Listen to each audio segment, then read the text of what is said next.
It's great to talk about this topic. I think it's an urgent topic to talk about, and I think it's very clever of you, Mac, to have brought together all these people involved in teaching sustainability to see what how the temperature is now and what the strategies might be. So I am part of a group which is called Rotor. And strictly speaking, I'm not teaching at any university right now, so I will be teaching a bit in Delft. But so this is our team in 2010. Rotor was founded by myself and these two guys, Tristan and Martin.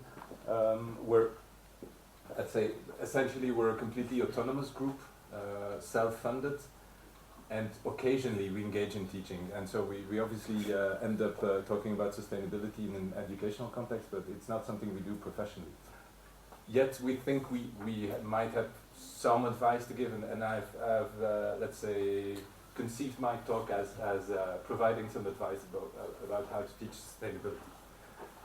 This is how we were in 2010, this is the team today, so we've grown considerably. It's by definition, a mixed disciplinary team, in the sense that we have architects, but we have also a lawyer, we have bioengineers, we have sonographers, so it's we have complementary skills in the team.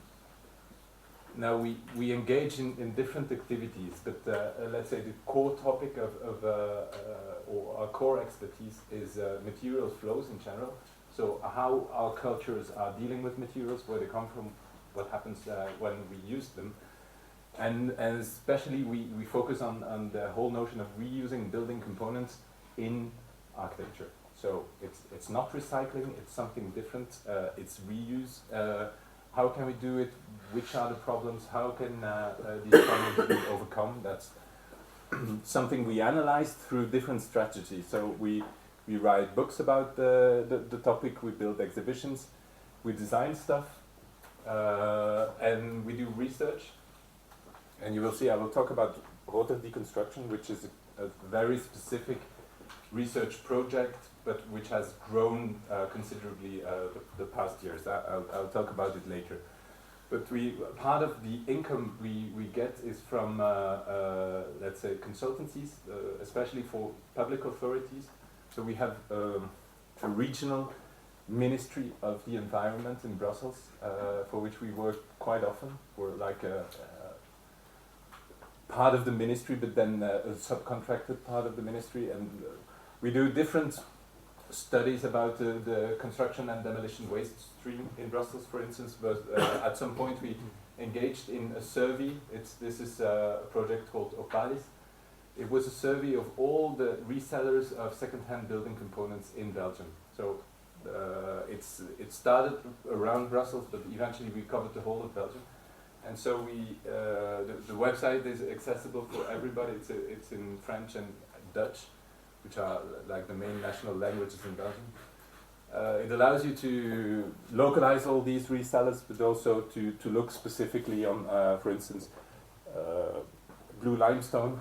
Which are the companies that are selling second-hand blue limestone, and which ones, the ones indicated with a star, they're specialized in the blue limestone, for instance. And then you can click on them and see where they're located, what the specialty are. One of the companies that is on the website is doing the cleaning of reclaimed bricks. So these are extruded, industrially produced bricks, but they can be reclaimed. They have to be cleaned by hand. These workers are cleaning 6,000 bricks a day, and then they're palletized and they can be reused in the projects like this one by Bluff Architecten.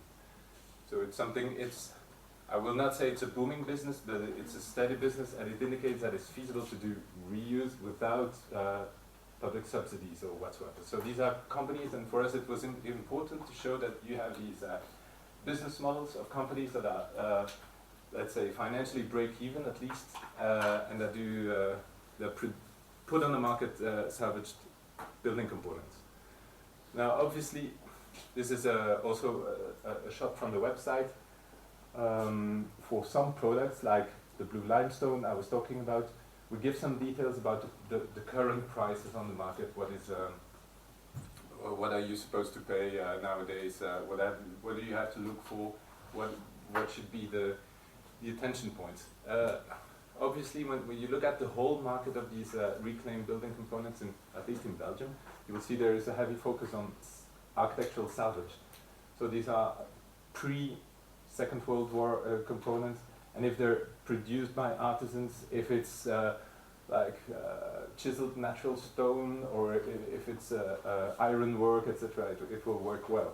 It's more difficult to get people interested, and even resellers interested in more recent materials, and that's, let's say, our focus of attention, trying to make these businesses possible also for contemporary materials.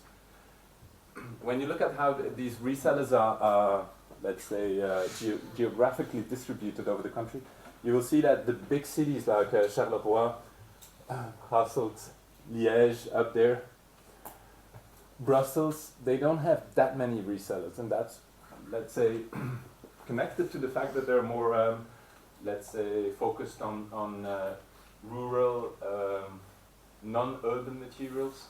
And also, it's due also to the fact that storage is extremely expensive in the city, so and these spaces need a lot of storage. So there is a tendency to migrate out of the cities. Yet in the meantime, when you look at the building activity and the waste that is produced during demolition works, that occurs mainly in the big city centers. And when you look at the city like Brussels, one of the big waste producers are the transformations of office buildings.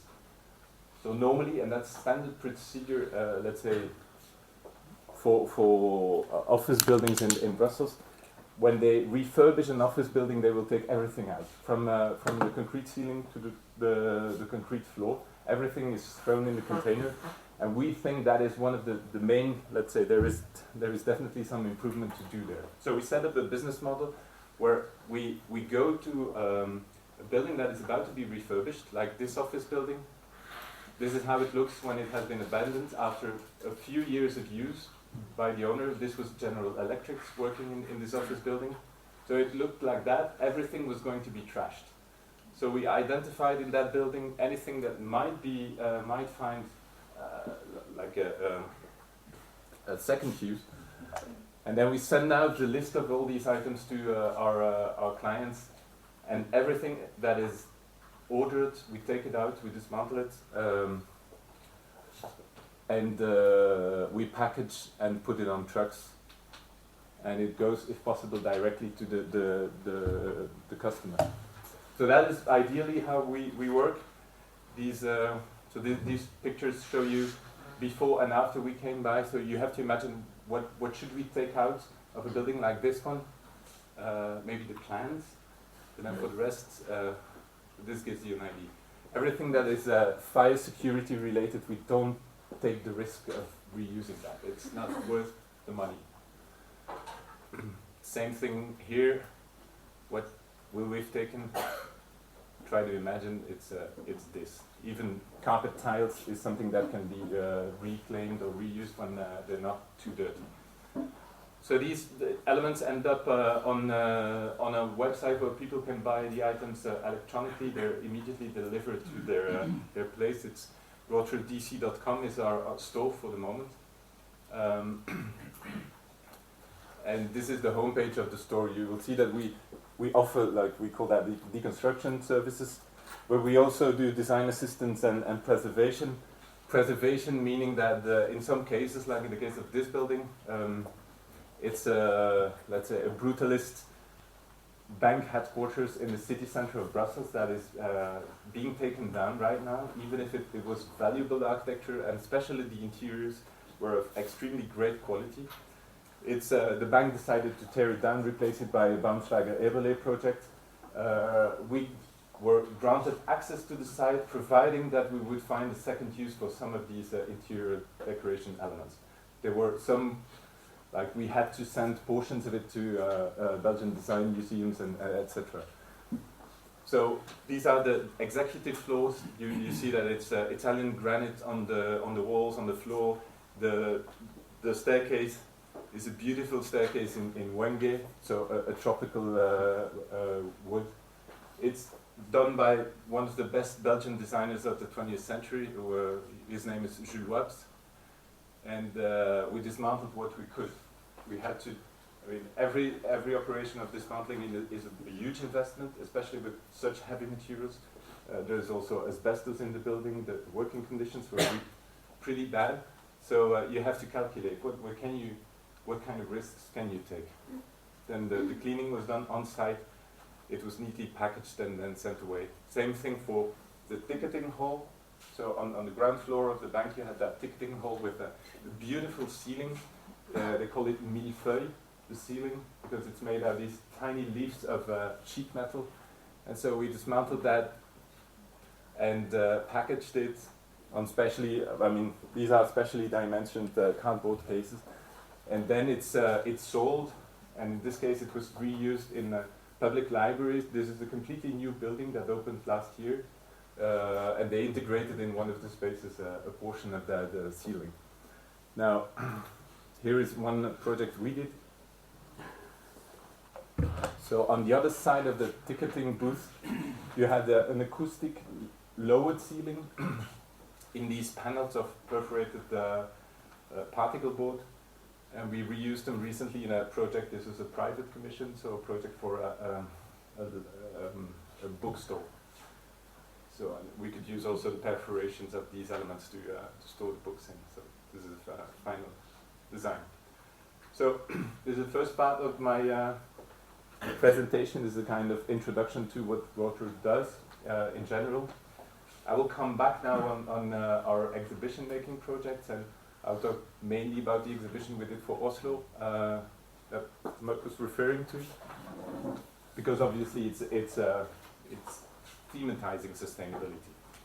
Now, how did it all begin? It began in 2011 when we were commissioned to do an OMA exhibition in the Barbican in London. So Rem Koolhaas came to us and he said, like, I have this exhibition I have to do in the Barbican in London.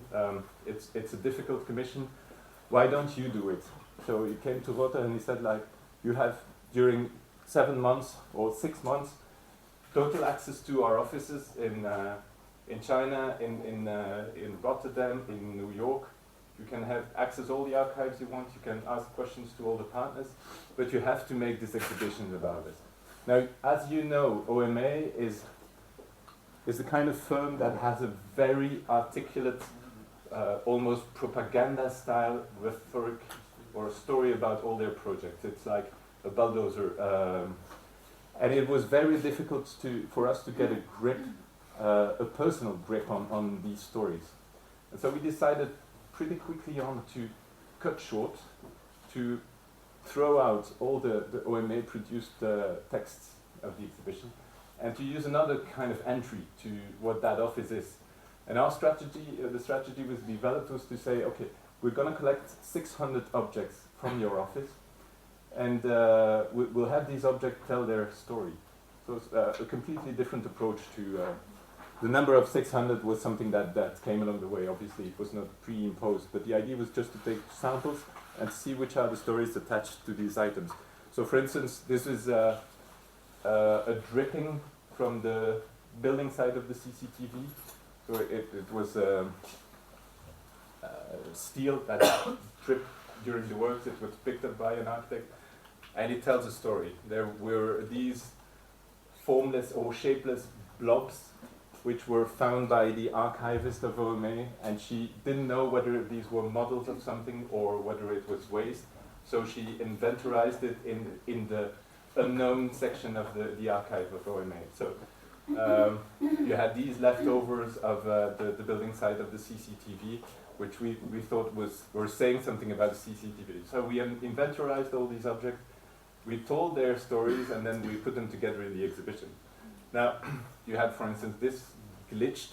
So it's a glitched file that produced a glitched 3D print of the CCTV, which we also found an interesting item. It tells a story that runs on different levels, so that is what is interesting, and in the end you end up with a behind-the-scenes portrait of what OMA is and what the exhibition eventually became.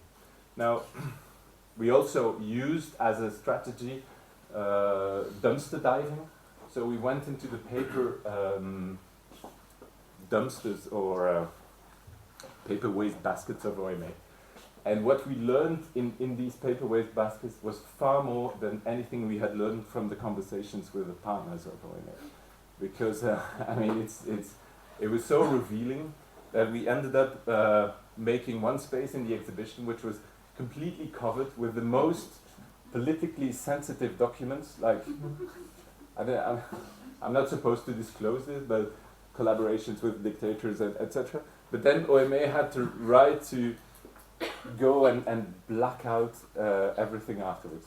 So it was a form of censure, but it allowed us at least to exhibit these items. And as a visitor, you could get a pretty good idea of what was going on. Now, there's one topic. This is there was no catalog of that exhibition. We just had no time to do a good book. It was just a little visitor's guide. And in that visitor's guide, we put that image, which is an image from produced by OMA for a project that is now almost finished, I think, in Copenhagen. It's finished. Yeah. It's the Brigghus project. Am I pronouncing that correctly? Yeah, it's quite different. But so it's the new architecture center in the city center on a fantastic location in Copenhagen. Now, what we found amazing about this image is that so it shows you the shape of the building with all this environmental constraints that are imposed on it by the commissioner. So you see build for social inclusion, ensure diversity in fauna and flora, improve urban relation, minimize transport, deliver exceptional and enduring quality, develop new typologies, reduce waste, optimize indoor climate, etc., etc. And you had the impression that OMA, producing the kind of architecture they used to produce, they were undergoing that supplementary program with some annoyance, in a way. And they tried, at least in that period, I think it will have changed now, but they tried at that moment to produce a kind of green discourse, but they were not really convincing at doing that. And we found this hedgehog pretty representative of that kind of duality. And I think many architecture offices, or at least big offices, are in that kind of tension. We wanted to thematize this in the exhibition, but we just were not able to do it. So later on, we were able to do it. In this booklet, we also took a portion of the text Junk Space, which you're probably familiar with, which is from 2002, which is like a sneering critique of minimalism, which, let's say, at some point, Kola said minimalism serves to minimize the shame of consumption. So there is an embarrassment of consumer society about their own consumerism, so they disguise it under the shape of minimalism in design. Now he said, 10 years later, you might say sustainability as a kind of architectural style, you might say, is also disguising the shame we have, the shame of consumerism. That was the point we wanted to make by replacing minimum by sustainable in this little extract. But as I said, we were not able in that exhibition to thematize it. So when the Oslo Architecture Triennale launched a call for a theme for the 2013 edition, we answered that call by saying, why don't we inquire the notion of sustainability? When you did a Google search back in that time about really sustainable, you saw all these suggestions from Google saying, is bamboo really sustainable? Can cities be really sustainable? So it indicates that so many people were Googling, is this really sustainable? Is this really sustainable? There was a huge, let's say, question mark about the sustainability of things. But in the meantime, we saw that in the learned debate, nobody was even talking about sustainability anymore. It was like as if educated people were completely bored with the topic, so nobody dared to address it, and instead, big companies, the commercial sector was seizing the notion, which we found pretty annoying. And we said, like, you have to react to that. And in these days, we didn't know that Stuart Brand had written this, but we, retrospectively, it indicated the kind of state of mind we were in. So sustainability needs a good venue where you can, let's say, confront different approaches and different understandings of what sustainability might be. So then we set up a whole program for that Oslo Triennale, but the centerpiece of it was a big exhibition for which we decided to take this 1968 image as a backdrop. So this picture is obviously really famous. The name of the picture is Earthrise. It was taken by a manned spaceship that was circling the moon in preparation of the moon landing of '69. Now, the mission of these people, these guys, was to photograph the moon. At some point, one of them was looking up and he saw this Earthrise. He said, "It's fantastic," and he took the picture, even if he, strictly speaking, was not allowed to do it. So this is the Apollo 8 mission. But obviously, this picture had a tremendous impact when it came back to Earth, and it, let's say, it's from there on that you might say environmentalism, or the modern form of environmentalism, was born. In the sense that people from there on started to say, okay, the Earth is a fragile thing, let's go and save it because it's in danger. Now, that's why the way we put a filter on the exhibition was to say, we're only interested in architectural projects that say they will save the Earth or contribute to saving the Earth, without making any kind of critical assessment or whether or not these projects were doing that. We just, if they were saying they were going to save the Earth in any kind of way, by being sustainable or being whatever, then they were potentially in. We had, in the end, 100 projects, and from them we took again 600 objects, and we built the exhibition around these objects. So we, the picture, this is the exhibition venue. It's a turbine hall in Oslo. Here was the picture, and then the 600 objects we put them on either on tables that are representing themes, or on a huge timeline which we call the collection. We put objects on there which were consciously problematic, like this discontinued window of Velux, which is it was discontinued because it's just too much insulating. So you have that evolution towards more and more insulation, like 3-layered glass. This is 4-layered glass, and it becomes one. Well, it has too much embodied energy. It's too much insulating to the point that you can't see through it. So these windows got systematically frosted. So Velux took them out of the production again. We also put in there a project that was evoked yesterday, the Torre Verticale by Stefano Boeri in Milano. A project which by then was under construction. So this was how it looked under construction when they were putting the trees in the balconies. One of the documents we showed in the exhibition was this document, which is calculating the time for you need to do the maintenance of all these trees on each level. So it takes an awful lot of time. It takes a lot of personnel, which means that these are high-class apartments, among the most expensive apartments you can have in Milan. And so these are Russian billionaires, etc., who buy these apartments.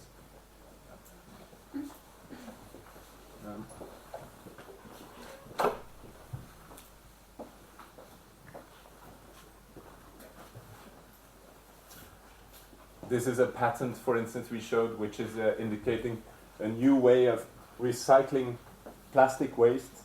And the person who filed that patent in 1993 was proposing to put the plastic waste chunks in concrete products. So just dumping the plastic waste in concrete, and that is presented as a sustainable solution. So we found it's a controversial thing to do that, so this can be the starting point for a conversation. This is how the exhibition looked. People looking at the collection, the timeline, the table on the topic deconstruction. And so the idea was to provide an exhibition that would be a starting point for conversations about sustainability. So you had guided tours. We also had people doing guided tours like Mirko Zardini and Andres Lepik. and then selecting the items they found interesting, and then they wrote down their comments about these items, and so you could have one of these sheets at the entrance and follow the tour of Mirko Zazzini or of Andres Lepik, for instance.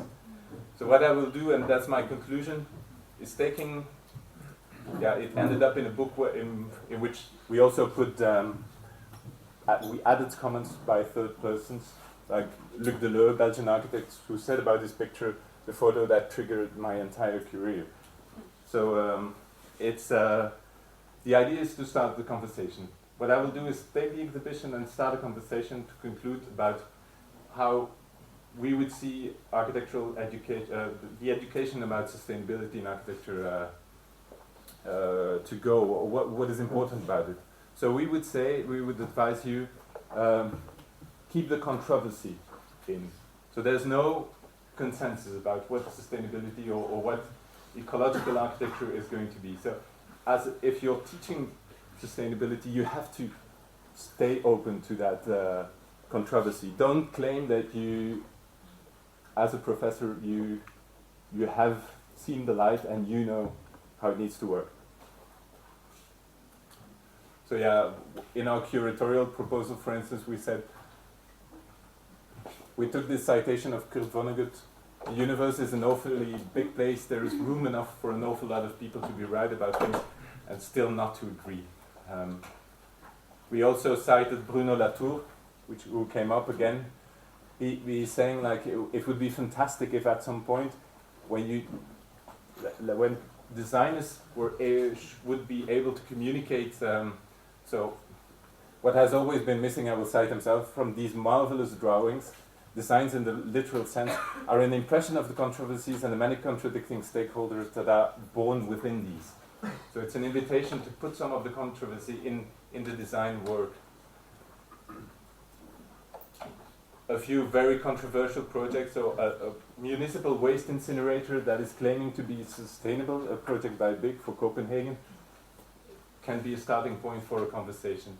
Or this project, which is more in our field, so this is a wood trader, a person working for a company that is just shipping wood from Thailand to California.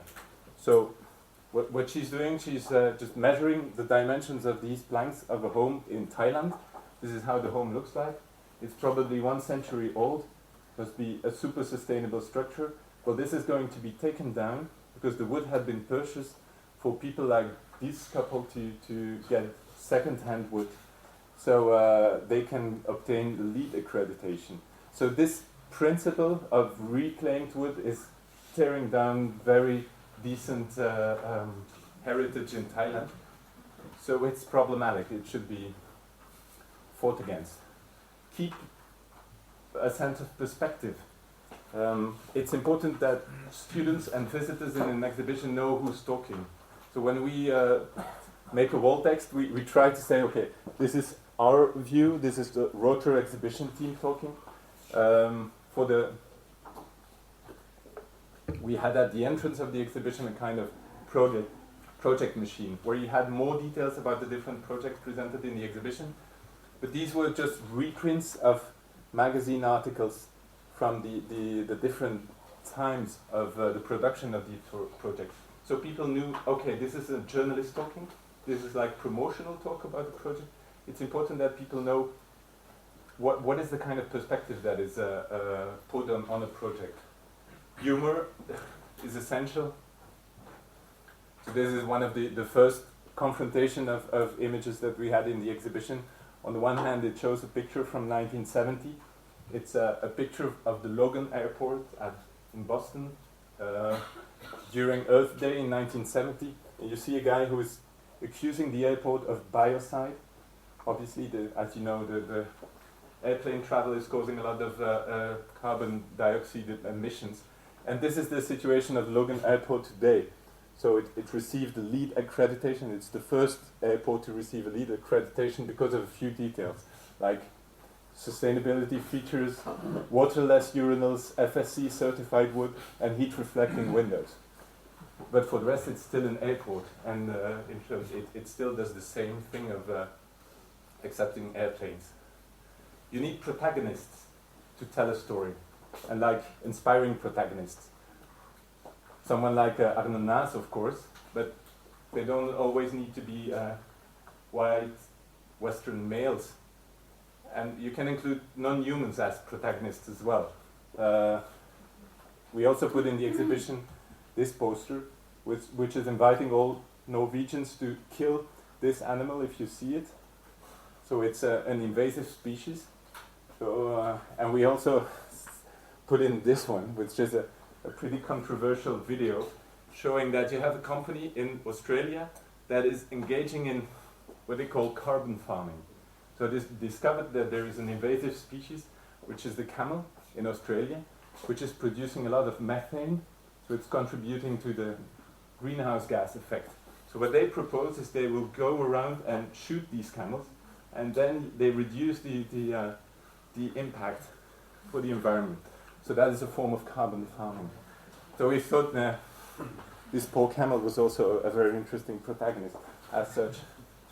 Historic research is fundamental, we think. When you talk about sustainability, you have to talk about history. Like we just saw an example before. We think that the kind of research that is being done on the history of climatic control is fundamental. In our own field, there is a whole history of reuse that needs to be written. One of the documents we found recently is a document about the dismantling of this infrastructure. It's late 19th century, but the way it was done is that the whole tower that needed to be demolished was just sold to a contractor, and he paid money to recuperate the building elements from that tower. So instead, for a public authority, instead of paying for demolishing a structure, you get paid for it to be taken away. There's a really interesting book that came out earlier this year, Bulldozer, who's talking about a very important moment in the development of demolition technology. It's called Bulldozer by Francesca Russello Amon. And it's talking about the fact, that, for instance, the fact that Caterpillar was providing all that war material during the Second World War. It allowed them to let's say, to refine their hydraulic systems, but it also brought on the market all these guys, the people of the construction battalion in the US Army, and they became contractors after the war, and they're responsible for all the modification of the American landscape. And in a similar way, the Caterpillar tractors had also an impact on the transformation of let's say, the European landscape.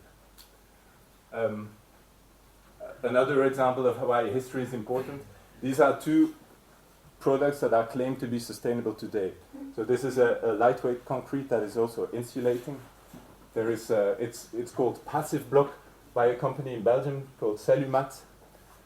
When you see that, you might think, okay, this is like top-notch material research. This is the NTNU in Trondheim, Norway, doing research on these aggregates that are lightweight, that can be added to concrete to make it more sustainable. But when you look in detail, autoclaved cellular concrete exists since the 1920s. There's nothing new about that. And Leca balls have been produced in Denmark since 1939. So when you go in detail, you realize that they're rebranding existing products. There's no new invention. Design is always redesign. I will go quickly on this. And then you need post-occupancy evaluations. If there is research to be done, I would say it's on seeing the claims that have been made and verifying if these claims are correct. I will focus only on this example because I guess I'm short on time. Mazda is a good example of a project that has been extremely inspiring at some point for many people. We showed in the exhibition a series of post-occupancy evaluations that have been made of this ventilation shaft, the chimney in Mazda. This was research done by the people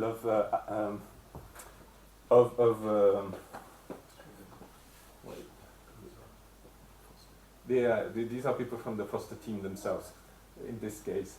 So they put balloons in the ventilation shaft, and they see how the balloons were swirling up or down. They looked at it with a thermographic camera, etc. Now the situation in Masdar, these are pictures taken by a French photographer recently. The situation in Masdar is pretty dire. We don't know how it's going to evolve. It might end up in a fantastic project in 10 years, so 20 years. It might also be one of the first completely failed sustainable projects. So, but you know, you have at some point to go back to these projects and evaluate them objectively to see, are these things really working? Have they achieved what they claim to achieve, etc. Curiosity, and I will end with that. You have to keep people curious about sustainability. And that's the reason why we called the exhibition Behind the Green Door. So behind the green door, essentially, is a 1965 song, 1956. It's about a mysterious place, the green door, and the title was then, let's say, slightly modified or redesigned in Behind the Green Door for this 1972 movie. Well, it's like a cult porn movie, but I will not go into the details of the plot. Many of my friends tell me it's like the best or one of the most interesting porn movies they ever saw. But it's obviously about, for us it evoked very triggeringly the whole idea of there is something happening behind that green door and we want to know about that backstage. And I would say academic research and academic teaching is an excellent way of doing a kind of objective assessment of what is happening behind the green door. I think this might be an important role for teaching. Thank you.